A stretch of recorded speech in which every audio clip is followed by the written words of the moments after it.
Oke kelas, Assalamualaikum warahmatullahi wabarakatuh. Sesuai janji Miss Dais minggu ini akan membuatkan video yang isinya penjelasan apa itu adjective clause. Ya, pertama Miss Dais akan kasih tahu dulu apa sih adjective clause.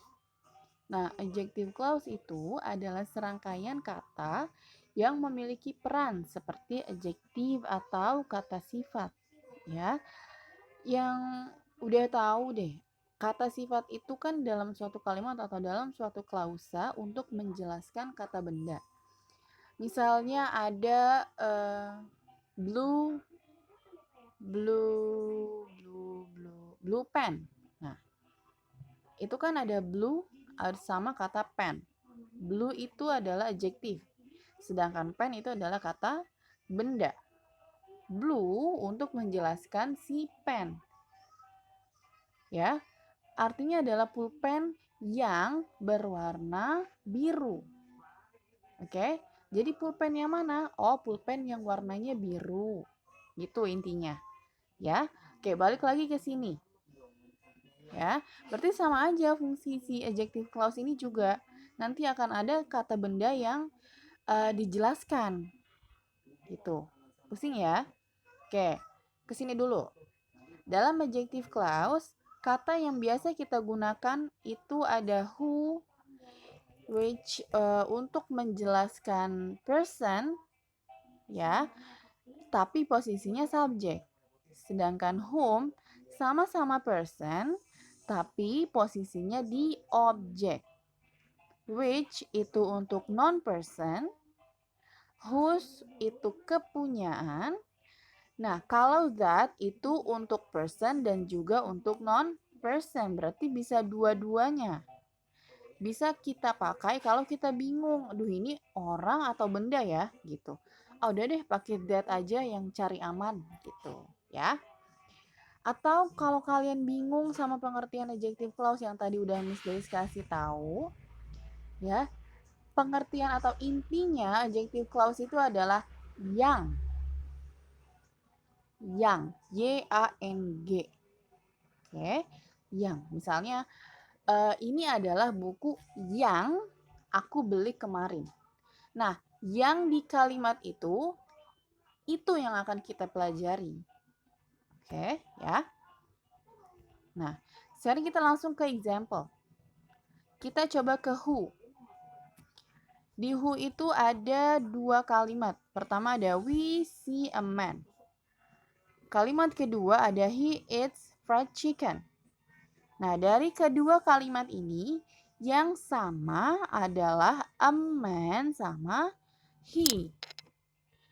Kita lihat dulu, a man itu orang apa benda? Orang ya atau person. Nah, kita lihat di kalimat keduanya. He itu ada di posisi subjek atau posisi objek. Kalau subjek berarti ada di depan, kalau objek berarti ada di belakang. Nah, ini ada di depan ya. Berarti kalau dia ada di depan, kita pakainya who atau whom? Who, jelas ya. Oke, langsung gimana? Begini. Nah, we see a man who eats fried chicken. Artinya adalah kita melihat seorang laki-laki yang makan ayam goreng. He-nya jadinya hilang. Kenapa he-nya hilang? Karena udah diganti pakai who. Ya, adjective clause-nya yang mana, Miss? Adjective clause-nya itu adalah yang who eats fried chicken. Who eats fried chicken? Kita melihat seorang laki-laki. Laki-laki yang mana? Laki-laki yang makan ayam goreng. Gitu. Ya. Sekarang contoh yang kedua, kita contohnya yang which. Kalimat pertamanya adalah we see a cat. Kalimat keduanya it eats a fish. Nah, dari kedua kalimat ini, yang samanya adalah a cat sama it. Ya, jelas-jelas itu kan bukan orang ya, berarti dia maksudnya ke non-person. Jadi kita pakainya which.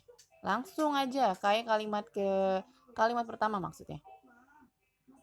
We see a cat which eats a fish. Kita melihat seekor kucing yang makan ikan. Ya. Nah, kemudian contoh yang that, tadi kan Miss Des bilang kalau that itu bisa untuk person atau non-person. Nah, kalimat yang tadi udah kita satuin di who sama which itu, who sama which-nya bisa kita ganti pakai that aja. Jadi, we see a man that eats fried chicken sama we see a cat which eats a fish gitu, ya.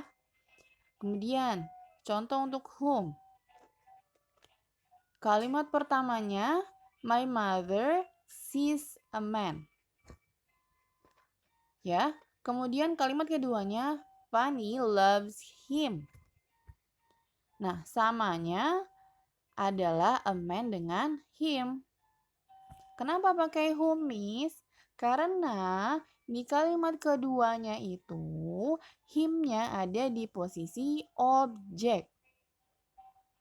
Ya, ingat, kalau di kalimat keduanya itu dia posisinya objek, berarti kita pakainya whom.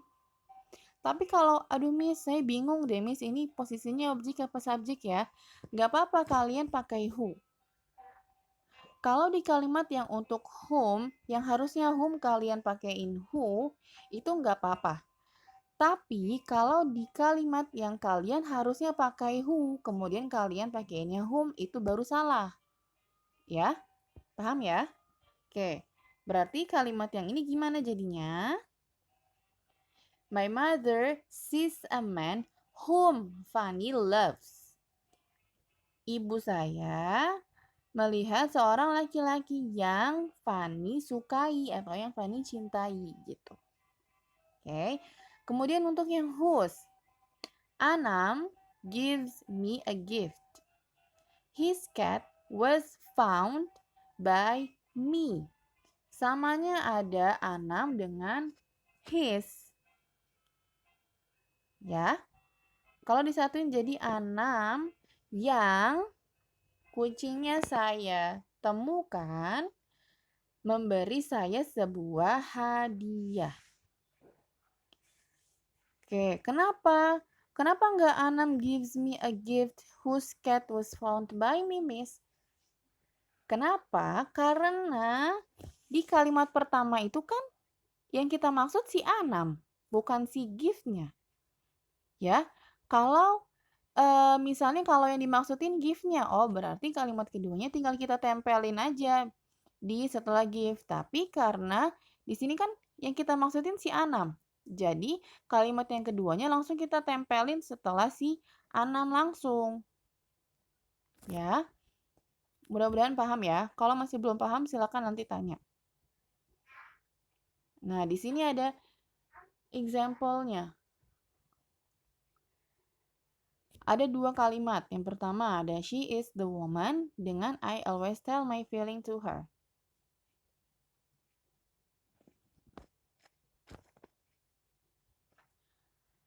Samanya itu the woman sama her.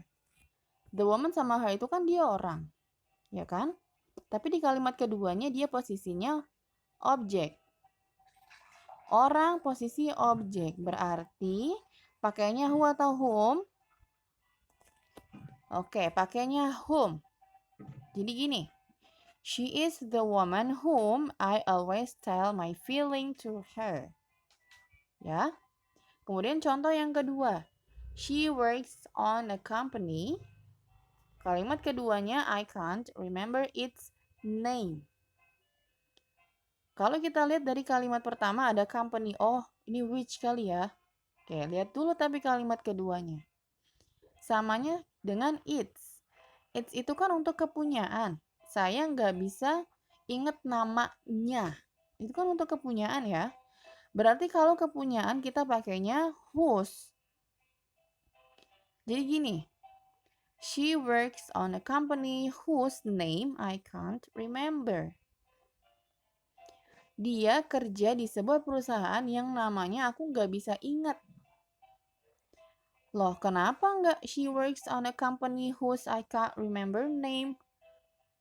Nah, itu salah. Salah banget. Karena kalau kita pakai whose, rumusnya gini. Sebelum whose-nya itu adalah siapa yang punya, kemudian setelah whose adalah apa yang dipunya. Ya. Di sini kan siapa yang punya? Company. Ya. Terus yang dipunya si company itu yang lagi diomongin apa? Name. Kan? Dia bekerja di sebuah perusahaan yang namanya aku nggak bisa inget. Mudah-mudahan paham ya. Nah, terakhir. Di sini ada latihan sedikit lah. Nanti kalian tolong tulis jawabannya di komen, ya. Di sini ada dua soal. Ada pertama, my car has just been returned by police. It is lost yesterday. Ada I have a crush on a boy. His face is prettier than mine. Ya, nanti tolong tulis jawabannya di komen ya. Oke.